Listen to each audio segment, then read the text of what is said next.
have them removed. Who are you? A Dawn clone. Obviously. Superficially identical to you. But how are you... Here? Instead of floating in an aquarium? Our people managed to smuggle some of Cleon the First's DNA out of the palace. We've been working towards this day for decades. You surprised us. We planned to have you escape tomorrow. Where's Azura?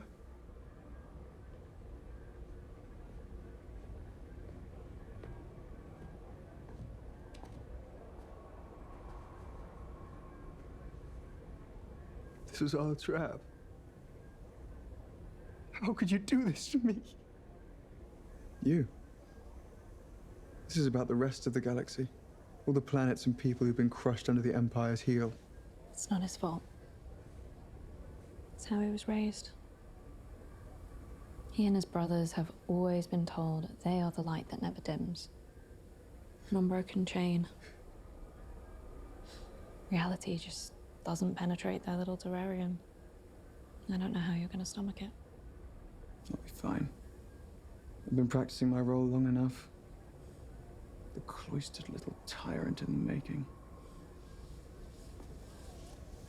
Projecting that subtle air of self-pitying, arrogant indifference. Practicing? What are you talking about?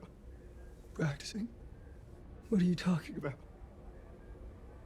I'm your understudy, Dawn. And now it's time for me to take center stage. I'm going to go back to the palace. And I'm gonna be you. They'll just kill you then. They know I'm different. Right.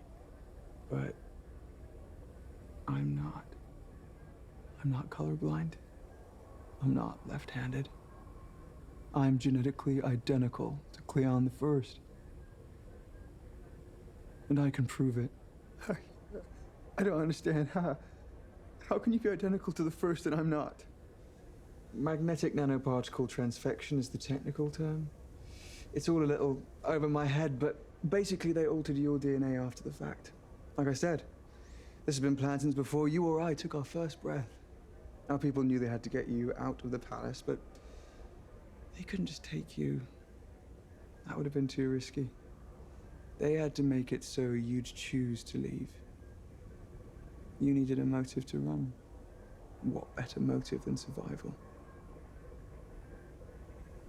We're the ones who made you different. Empire. In a certain way, you're lucky.